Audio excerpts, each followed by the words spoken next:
Hello എല്ലാവർക്കും മഹാലക്ഷ്മി പുത്തൻ promo വിശേഷങ്ങളിലേക്ക് സ്വാഗതം. അങ്ങനെ നമ്മുടെ പുതിയ പ്രൊമോയില് കാര്യങ്ങളൊക്കെ കൈവിട്ടു പോകുന്ന ഒരു അവസ്ഥ തന്നെയാണ് ട്ടോ നമുക്ക് കാണുവാൻ സാധിക്കും. നമ്മുടെ പ്രതാപനും എല്ലാവരും കട്ട വെയിറ്റിംഗ് ആണ് നമ്മുടെ മാർക്കോയുടെ കോളിന് വേണ്ടിയിട്ട്. അപ്പൊ നമ്മുടെ മാർക്കോ വാമദേവനെ വിളിക്കുന്നുണ്ട്, എന്നിട്ട് പറയുന്നുണ്ട്, ഞാനത് കംപ്ലീറ്റ് ചെയ്തിട്ടുണ്ട്, നിങ്ങൾക്കിനി സന്തോഷിക്കാം ആഘോഷിക്കാം എന്ന് പറയുന്നുണ്ട്. അപ്പൊ അതിക്ക് മുന്നാലെ നമ്മുടെ മഹാലക്ഷ്മിയുടെയും കണ്ണനെ കുറച്ച് ഫ്ലാഷ് ബാക്ക് രംഗങ്ങളൊക്കെ ഇങ്ങനെ കാണിക്കുന്നുണ്ടേ. അപ്പൊ നമ്മുടെ ദുർഗാമ്മയായാലും കരുണയായാലും ഉണ്ണിയായാലും എല്ലാവരും ഇങ്ങനെ വെയിറ്റിംഗ് ആണ്. അപ്പൊ എല്ലാവർക്കും ഭയങ്കര പ്രതീക്ഷയും കൊടുത്തിട്ടുണ്ട് നമ്മുടെ പ്രതാപൻ. നിങ്ങൾ ധൈര്യമായിട്ടിരിക്കും മക്കളെ, ഇപ്രാവശ്യം അത് നടന്നിരിക്കും എന്ന് പ്രതീക്ഷയും കൊടുക്കുന്നുണ്ട്. ലാസ്റ്റ് വാമദേവൻ ഈ വാർത്ത അറിയുകയാണ് നമ്മുടെ മാർക്കോ വഴി, കണ്ണൻ തീർന്നു എന്നുള്ള വാർത്ത. അങ്ങനെ നമ്മുടെ വാമദേവൻ ഇനി അട്ടഹസിച്ച് ചിരിക്കുന്നത്, നമ്മുടെ പ്രതാപനെ വിളിച്ച് കാര്യങ്ങൾ പറയുന്ന ഒരു രംഗങ്ങളും തന്നെയാട്ടോ കൂട്ടുകാരെ നമുക്ക് കാണുവാൻ സാധിക്കുന്നത്.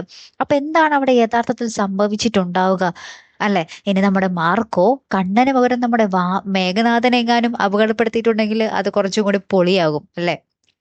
കൊല്ലാനൊന്നും അല്ല, ജസ്റ്റ് ഇടി കൊടുത്ത് ജസ്റ്റ് ഭീഷണിപ്പെടുത്തിയിട്ടുണ്ടെങ്കിൽ അത് പൊളിച്ചടക്കും. എന്തായാലും നമ്മുടെ കണ്ണന് ഒന്നും പറ്റാതിരിക്കട്ടെ എന്നുള്ളൊരു പ്രാർത്ഥന മാത്രമാണ് നമ്മൾ പ്രേക്ഷകർക്ക് അല്ലെ. എന്തായാലും കാത്തിരുന്നതിനെ കാണാട്ടോ അടുത്തൊരു വീഡിയോയുമായി വരുന്നത് വരയ്ക്കും. Good bye.